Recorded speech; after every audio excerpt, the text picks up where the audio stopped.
Hi, this is Greg Johnson with Blue Book Services. I'm joined today by Roger Pepperl, who is the marketing director at Stemilt Growers, and Roger has recently announced his retirement. And this is a chance for us to catch up a little bit on some of the insight that Roger has passed on over the years. Roger, I have to say I've known you your whole time as Stemilt, almost my entire time in the produce industry, and I love talking to you about big picture things.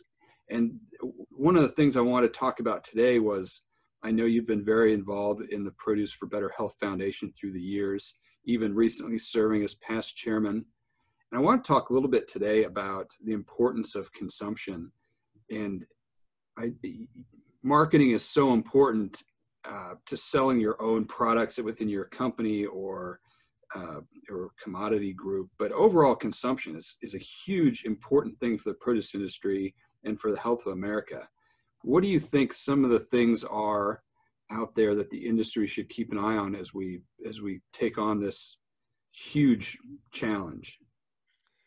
Well, great question, dear to my heart. So I'll just jump in and talk a little bit about PBH and just jump right off from that. But that have a plant format that they have today, that tagline message branding, is excellent, because how often do you hear the word plant-based diet? I think half of us don't know what it means, but we can aspire to the fact that I should probably eat more things that are made with plants, right?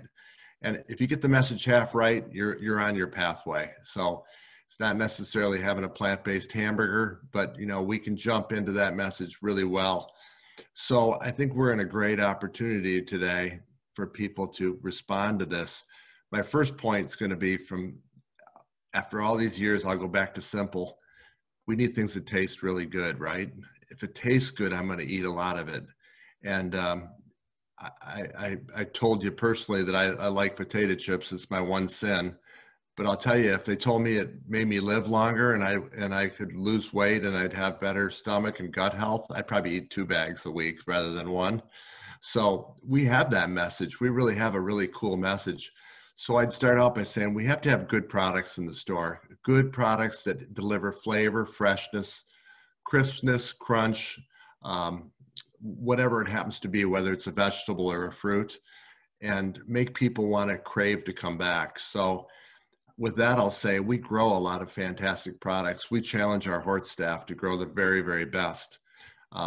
Are you buying that and putting that in your stores? If you are, you're going to have a much better experience. Horticulturally perfection, hort perfection always delivers more flavor and more quality that people will respond to.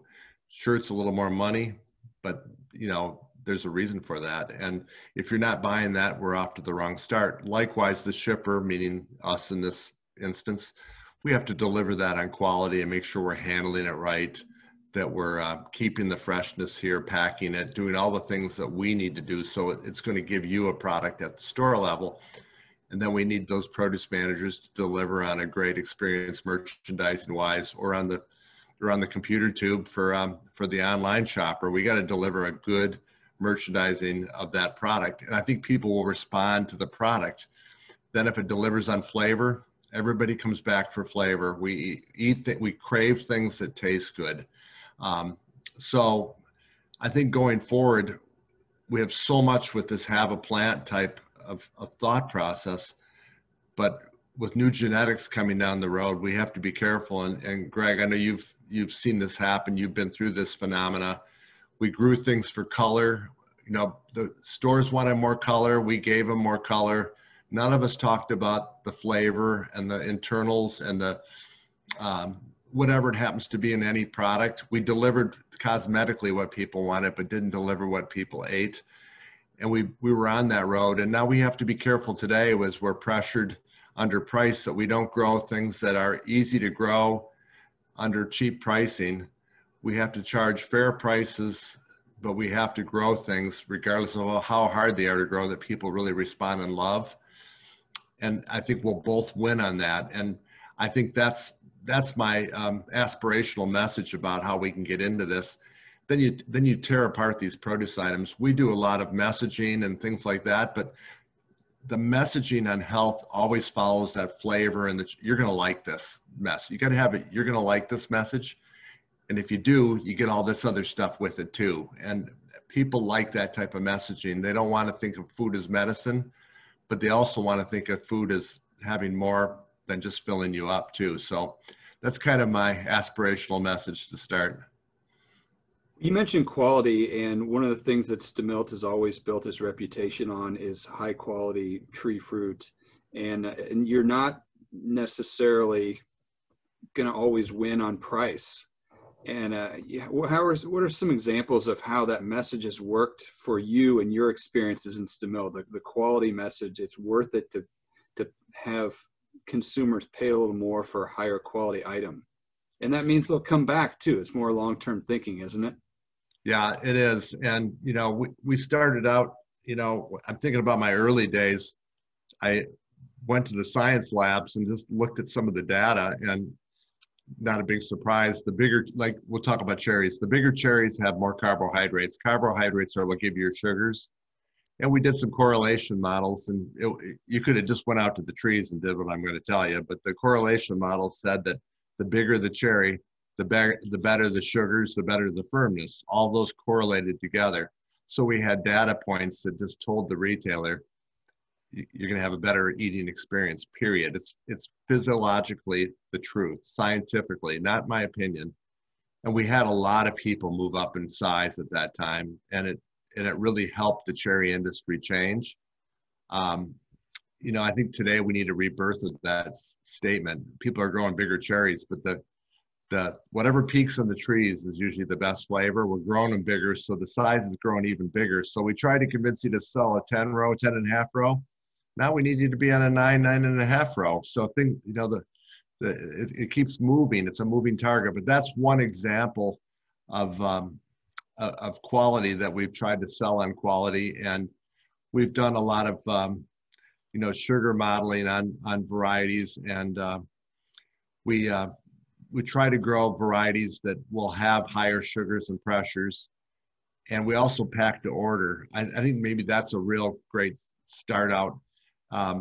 You know, we were an industry we used to call it pack and stack. We just pack like mad, and if you needed it, we had it in the closet, right? Mm-hmm. Well, the great thing about that is you can load, you don't have to plan, everything's ready. But what happens is the product's it's already started to age. So today we're on a really super tight, you know, we're like 7 days aging in our building. And that sounds like a week, but remember, it used to be 90 days for most of the industry. 7 days for us means a lot of stuff's only 1 day old. The average gets skewed by some of the stuff that's not as popular or maybe going export. We're delivering a product that's so much more fresh. So, well, here's the message I'm trying to get to. We're saying plan with us, and you can be part of this fresh initiative. Don't plan with us, and we're probably going to disappoint you a little bit because we're not going to have it sitting in the closet waiting for you. And that's helped. And that also, that freshness gives a more nutritious product to it. Product aging affects nutrition, and we really have worked around that. You mentioned the cherries and the size. I think that's really interesting because two other fruits that your company is famous for, apples and pears, you were one of the inventors, or maybe the inventor, of the Little Snappers smaller fruit line. And 10 years ago, when my kids were really small, I loved Little Snappers because it was high quality fruit, pears, and not just Red Delicious, but all, 10 different varieties of apples. And they were small and we weren't wasting them. And I just love that. And it's allowed my kids to experience really good quality produce. And now they love that and they demand that. And they're going to be produce snobs because they appreciate quality. And I think that's awesome. That's one of the things that I really know your company for. That's awesome. I'm going to have to hire those kids. So I'm sure they're about ready for some employment there, right? So, that's great, and I appreciate the lead in there. Little Snappers was the first pouch bag apple sold in the industry too, but we thought of it differently. We thought of it. We needed a bag that stood up in the refrigerator. When you send a bag of candy home to the kids, the bag gets home, it's all shiny and it's got all the artwork on it. You send a bag of apples home, it goes in the crisper drawer in that little cheap poly bag. And my boss always used to say the dog food bags look better than apple bags. And we sought out to change that. And the message was kid-sized fruit, right? Pretty easy. And Little Snappers was a real fun way, snappy, fresh, crisp. And it was a character that looked good at home, looked just as fresh at home as that bag of candy. And it stood up, and it didn't go in the crisper drawer because it stood up. But one thing we did is we tried to pick varieties and qualities that kept that integrity of the taste for the kids. And even today, our pears, we're actually ripening the pears in little snapper bags. So they're going to be a good flavor pear and going to have those sugars that you need. So yeah, if they don't like them, they're not going to get old and buy our other products either. And that's part of consumption too. If we give kids things they hate, they're not going to eat them when they get older and have a choice of their own. Right, like all the canned vegetables you and my generation got as kids, and then we grew up and you can roast Brussels sprouts. Who knew? These are fantastic now. Yeah, we had pineapple once a week in our house, fruit cocktail. Yeah, that's it. All right, well, before I let you go, I do want to talk about one more thing that's important for the future of our industry. And we've learned during this pandemic of 2020 that the acceleration of online grocery was way faster than we were projecting, even though we were projecting it to grow. And produce has a significant challenge in online grocery because we sell so much of our product in store, impulse with good merchandising, and it's been that way and for so many generations, and consumers respond to that. And online, not only is it difficult, it seems to me like the industry is making it worse by not doing a good job with it. What has been your experience, and what are your recommendations for that to improve? Well, I love that question. And I'll tell you, just at the very basic fundamentals, when we set up items with the retailer, they say, yes, I'll carry that item. Will you set up this information form? Now we have to be very careful. We fill it out just right, because that's where most of that information is drawn into the computer model to make the online experience. So, but that's the starters. But got to have the right variety. You got to tell what the variety tastes like, what it is. Those are just the primaries. And with apples, there's so many varieties. People might hate tart apples. Granny Smith, they may know, but they may not know some other apples have a real zing to them, and some are sweet like a Fuji. Don't disappoint people online that a lot of times they're new shoppers, right? They're new to the produce system. But I think I'm really excited about online shopping because everything's fresh online. Everything can look good. I mean, if you've been shopping on websites, there's some phenomenal websites out there that make you want to go on vacation or jump into a recipe and make it. And when you go grocery shopping online, it should be the same experience without slowing up the transaction. I want people to buy 3-4 items, not 2 items, just to be enticed into more produce.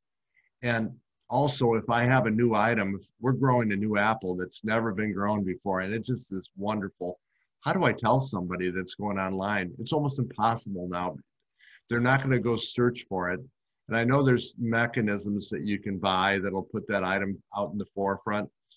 But I think we have to work and collaborate with retail, both the shipper and the retailer, to be realistic about how new items are going to get launched. We can't bankroll everything. We have to figure out ways they can see it and have a display, and keep produce modern and changing and contemporary. So I'm encouraged, but there's a lot of work to do. And we're out here only 3 hours from Seattle. We're very familiar with online shopping. So there's a big company out there, and I know it can happen. We just have to jump on board, and we have to help. I just add too, there's a lot of great stories in fresh produce too.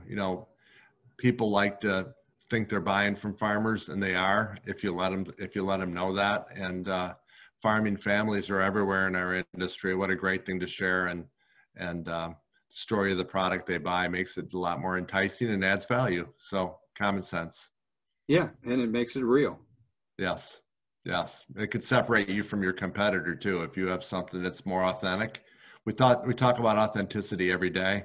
Yeah, we don't live that enough. Well, I suppose not everyone is like Kyle Matheson, and I've seen him. He really wears those overalls every day. He wears that. He wears the uniform. He believes in it, and he's been the ultimate pleasure to promote and use as a spokesman for quality and flavor and all the things that I believe in. He believes in even beyond. He's incredible. He's been a real mentor to me. Well, Roger, appreciate your time, and we really wish you luck. And a lot of us will miss you and your expertise, but we'll just have to turn to new people, I guess. That's right, Greg. I feel the same about you and your team. You've been awesome. It's All been right, great. appreciate it. Thank you. Stay Thank in you. touch, Roger.